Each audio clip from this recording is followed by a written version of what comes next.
YouTube videos promising a breakthrough in the pentatonic scale are a lot like hyping up Usher for the Super Bowl halftime show. Just because you keep saying it over and over again doesn't mean we're gonna believe that any of it's actually good or true. Except for this one. This is gonna be a great way to use the pentatonic scale in a very musical way that you can kind of like put in between your chords. You can do it as just like a regular solo lead thing. But what we're gonna do is we're gonna take one chord, E minor, and then we're gonna play the E minor pentatonic scale in 3 different locations, but we're gonna jump back and forth between them, all right? So, the entire exercise is gonna sound like this.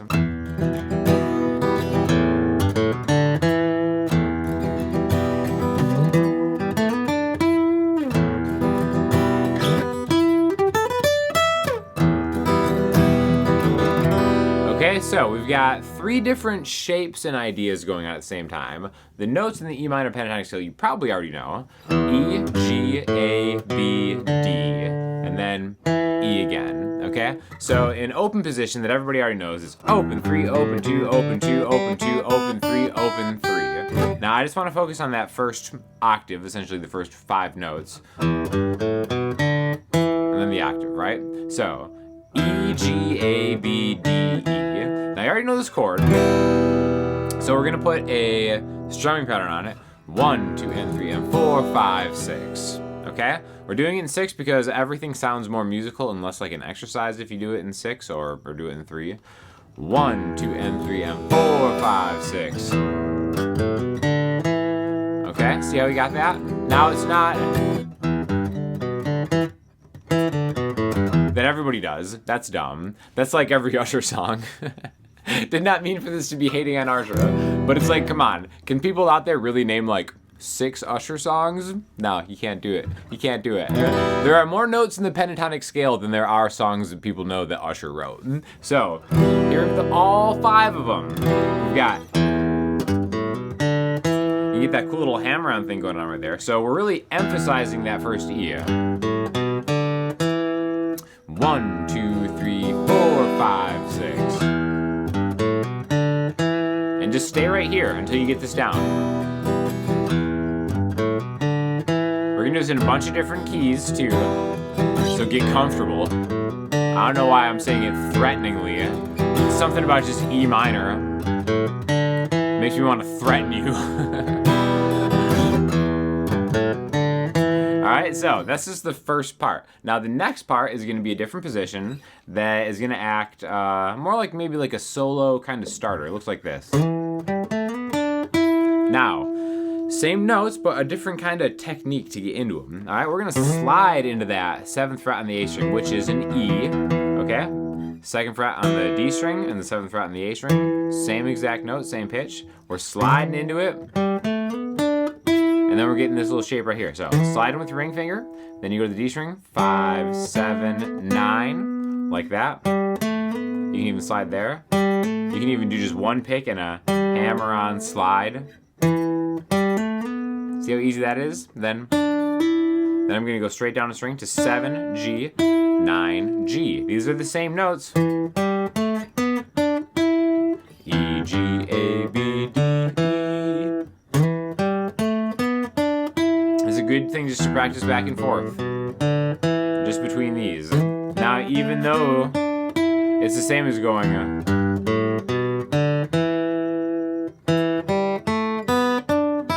but this is going to be a more musical way that's going to get you into the meat, into the money spot of that guitar in the middle, right?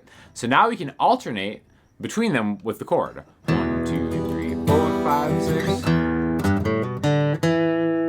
2, 3, 4, 5, 6. Back and forth.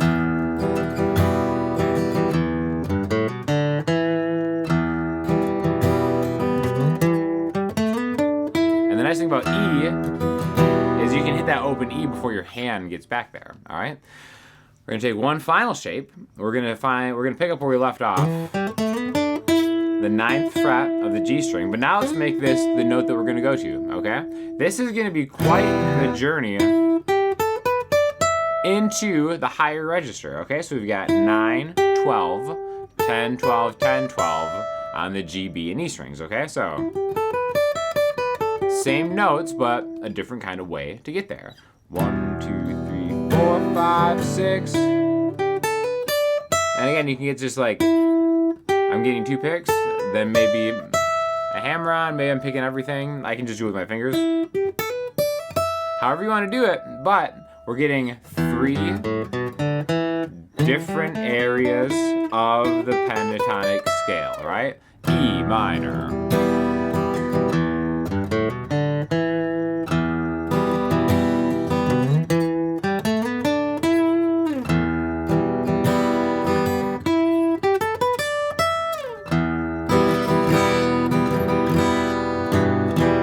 You get that little G with a bend in, and it sounds great, but you know what's gonna make it sound extra great? Putting Elixir strings on your guitar. You knew this video was sponsored by Elixir strings, didn't you? You're like, oh, this is great information. There's no way there's not a sponsor attached to this fire of a guitar exercise. Yeah, exactly. Elixir strings. Talk about a winning Super Bowl halftime performance. Put Elixir strings on your guitar, and you'll be flying. It's like the feeling of a new Elixir strings is like the feeling of the jets flying overhead. These are the best. I like the Nano Webs. These are the 80-20 bronze ones. I switched back between these and the phosphor bronze ones, but I was like putting 12s on an acoustic guitar. I think it's like the perfect compromise between thickness and tone, and you will have to change your strings so less often because Elixirs are just the best. There's an affiliate link in the description. Now let's do the same thing with a different chord, all right? Let's just keep it all with the minor chords for right now. Let's do A minor, right? We might as well. Same thing, right? There's A minor, open A, 2D, 2G, 1B, all the way down, and then A. Now again, when you have open strings like that, it's super easy. But I think the idea is to start seeing like, oh, the pentatonic scale has so many different like shapes and ways it can manifest itself. And again, that right there, it's funny. It's like when I first started learning guitar, I feel like the pentatonic scale was always, and that's how I'd play, you know, forward and backwards and blah, blah, blah. But then once I became, you know, a professional guitar player and I started playing gigs and stuff like that, and I started incorporating it into like what I was doing, it's like, okay, that's like something interesting that I just inflected on an A minor chord that just came from playing the pentatonic scale like that. A, C, D, E, G, A. Okay, so sliding from there. Open, A minor, A. And then remember, you can always kind of like attach where you ended up. Like, all right, where's that octave A? I know it's like right there. Now this is an interesting one, okay? Because we're starting on the D string, right? So here's our root note, and remember, this is a minor chord. So here's a D string rooted shape that might be a little bit different than what we've been doing before. 5 or 7, 10, 7, 9, 8, 10. And eventually these shapes kind of make a connection with your ears, and then you just know what's happening. Even if I was gonna do that one like there, I just know that I have to compensate for the B string. So when I go from here, A, and I slide into the A on the D string, I'll do that thing with this, where it's ring finger, pointer, ring, slide, and now my middle finger knows the B string needs to be compensated for, so I just go like that, from 8 to 10. Let's do the same thing for D minor. Open D, 2G, 3B, 1E, and then the 5th fret on the A string. Or however you want to get into it, but I like sliding into it like that. So 1, 2, 3, 4, 5, 6. Or same difference. It's to start finding these touchstones and then having the little scale branch off from there. I think that's super important. You can also do this. They don't even have to be open chords. They can maybe be like, let's do E flat minor. So think of like a shape, and then it's like, all right, well, this shape is coming from this root note, and then I can also do the same thing from there, and then just take the octave. It's like, all right, so there's that. I remember I did this. There's that. Remember, what did I do in that first time? that same shape from the first exercise now applies itself again. You can also do the same thing with the major chords. Those will be different shapes. Maybe if you guys are interested, I'll do another video just like this with the major chords. Let me know if you want to see that in the comments. But it's kind of, there we go. It's kind of like the same thing, G. Or,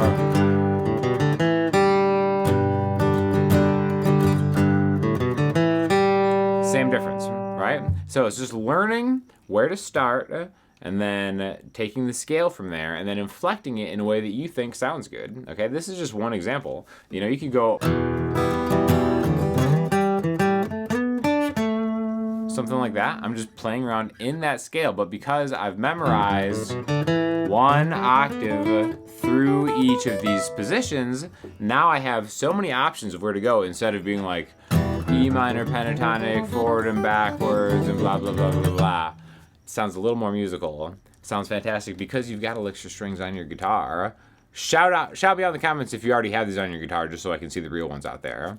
And then, yeah, enjoy the game, everybody. If you have any questions or comments, send me in the comment section, Instagram, the website. I'll talk to y'all soon.